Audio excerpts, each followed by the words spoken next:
Man, the 10 mil's one of those rounds that flat out embarrass the FBI. But out here where the bears roam and hogs tear up fields, it's a damn lifesaver. They said it was too much, but for the rest of us who actually run it, buddy, it's just right. This is Ted from Line 45. And today, we're digging into why the FBI couldn't handle the 10 mil, but why folks like us out in the woods, on the range, and in the hunt keep swearing by it like it's the only sidearm that matters. Before we dive in, do me a solid. Smash that subscribe, tap the bell, hit all the dang buttons down there. You don't gotta, but it keeps this train rolling and lets me crank out more of this wild gun talk for y'all. All right, enough of that. Let's get back to it. Why the FBI couldn't handle the 10 millimeter. Look, the 10 mil checked the FBI's boxes on paper, deep penetration and legit energy. But the wheels came off in the real world. The Bureau tried to tame it with a reduced velocity 10 millimeter light load, 180 grain, around 975 feet per second.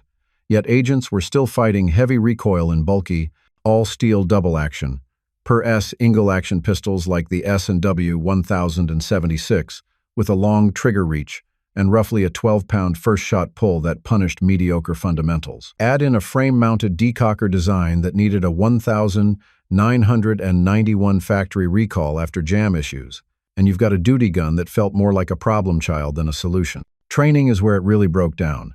Agencies don't need hero runs. They need thousands of shooters to pass quals with consistent splits and clean hits under stress. With the 1076's weight, recoil impulse, and maintenance drama, range days got longer, fatigue set in faster, and confidence dipped. None of which helps when you're trying to standardize performance across a big organization. The caliber still met the Bureau's penetration minimum, 12 inches in calibrated gel. But the people running it weren't meeting the program's practical demands. Once Smith & Wesson and Winchester cloned the light ballistics in a shorter case, the 40 S&W slid into 9mm sized guns and solved the scale problem, while the 10 mil limped along inside the Bureau with only about 2,400 pistols ultimately accepted out of a 500 gun plan before the whole thing faded out. And that tees up the real story. It wasn't that 10mm doesn't work. It's that it doesn't work for everyone. The human factor problem. Here's the deal, buddy. Cartridges don't fail. People do. The 10 mil was never the problem. It was the hands holding it. I've shot enough of these to know, if you grip it right and respect the recoil, it runs smooth as butter. But the FBI wasn't running with shooters who lived at the range. They had thousands of agents with mixed skill levels, and that's where the cracks showed. Think about it. A 10mm coming out of a big-frame steel pistol is pushing energy in the 41 Magnum class. That's a whole different animal compared to your 9mm or even a 45 ACP. You don't just hand that to a fresh recruit and expect clean double taps in a high-stress shoot house. Instead, what you got was slower follow-ups, flinching, and folks struggling to keep rounds on target once fatigue set in. And in law enforcement, consistency is everything. If even 20% of your people can't pass quals with confidence, the program's already sunk. Now out here, when it's just you, your gun, and maybe a hog or black bear breathing down your neck, it's a different story. You're not worried about standardization across an agency. You're worried about performance when it matters most. That's where the 10 mil shines, because the only person who's got to tame it is you. And trust me, with the right training and mindset, it hits like Thor's hammer without beating you up. That's why I laugh when folks say the round failed. It didn't fail. It just wasn't built for a crowd. It was built for somebody who knows exactly what they're asking out of their sidearm. Why civilians love it. Well, this is where things flip. The same reasons the FBI ditched the 10 mil are the reasons guys like me lean into it. Out in the wild, you're not worried about uniform training standards or some bureaucrat signing off on your ammo order. You're thinking about what's on the other side of that tree line. For me, that's hogs rooting up the land, or maybe a black bear sniffing around camp. In those moments, I don't want manageable recoil or easy quals. I want a round that's going to hit hard, punch deep, and stop whatever's charging at me. That's exactly why civilians keep the 10 mil alive. It's a cartridge that gives you Magnum revolver power, but in a semi-auto platform with double the capacity. 10, 15 rounds of heavy 180 or 200 grain bullets on tap. That's a whole lot of peace of mind when you're a mile from the truck. And it's not just hunters either.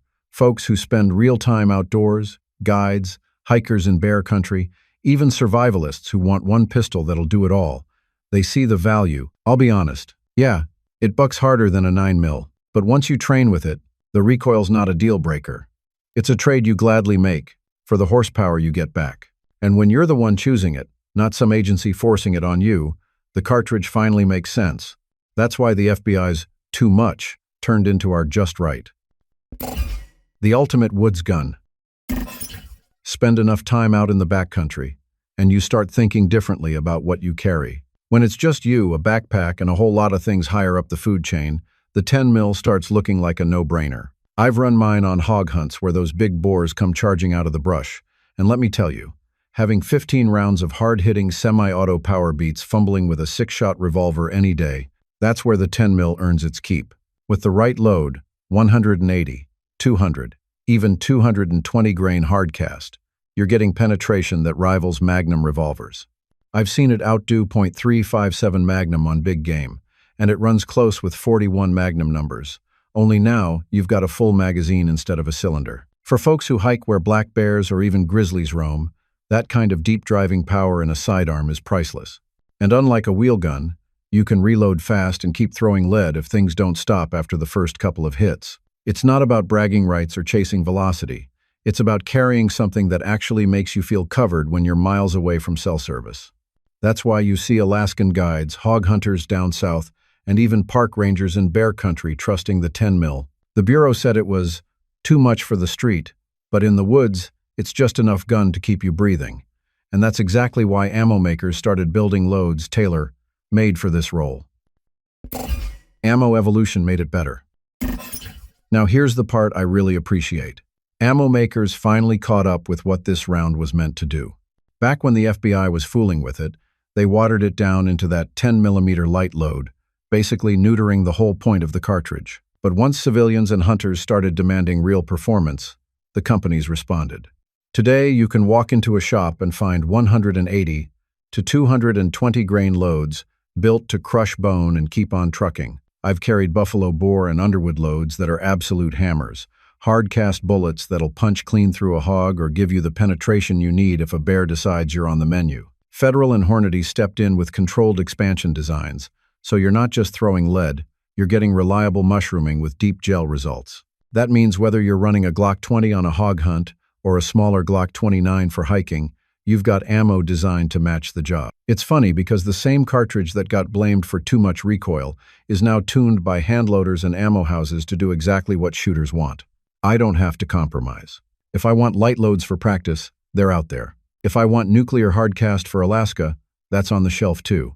And that's what turned the 10mm from a failed duty round into a true specialist tool. You finally get the ammo choices that fit the caliber's potential. Glock and the 10mm comeback. You can't talk about the 10mm sticking around without tipping your hat to Glock. If it wasn't for them, this round probably would have stayed a footnote in FBI history. I remember the first time I shot a Glock 20. It felt like the pistol the cartridge had been waiting for all along. Polymer frame soaked up some of that kick. Mags carried 15 rounds of real horsepower, and it was simple enough to run hard without babying it. That gun flat out put 10mm back on the map, and Glock didn't stop there. The Glock 29 brought the same power into a compact package you can actually carry on your hip without it feeling like a brick. Then they rolled out the Glock 40 MOS with the long slide, perfect for hunters running optics and pushing every bit of velocity out of the round. Suddenly, the 10mm wasn't some oddball caliber. It was a lineup. Other brands saw the buzz and jumped in too. Colt brought back the Delta Elite. Springfield cooked up the XDM in 10mm. Ruger built revolvers and 1,911 second chambered for it. Even SIG tossed their hat in. Once shooters had choices, the round was thriving. So while the FBI boxed up their 1,076 second and moved on, Glock turned around and handed the 10mm to the rest of us. And we ran with it. Now it's got a steady foothold in the market, especially for guys who want real muscle in a semi-auto. Where the 10mm stands now. Here's the truth of it. The 10mm was never meant to be a cookie-cutter duty round. The Bureau tried to cram it into that role, and it blew up in their face. But out here, where the stakes aren't about passing quals but about making sure you get home in one piece, the cartridge shines. When I'm walking trails in bear country, I don't care if the recoil makes a rookie flinch. I care if my sidearm can punch through hide, bone, and muscle when I need it most. That's why this round lives on with outdoorsmen, hog hunters, guides, and survivalists. It's the gun you strap on when you know trouble might weigh 400 pounds and come at you on four legs. It's the pistol you trust when you want magnum power, but you also want a magazine full of chances instead of a revolver 6. And it's the cartridge you run when you've got the skill and confidence to use it for what it was built to do. The FBI might have called it too much, but for the rest of us, that's the whole point. Too much is exactly what you want when you're out past the pavement, and the only backup you've got is what's on your hip. That's where the 10 mil earns its keep, and why I'll keep running it long after agencies have moved on to their latest flavor of the month caliber.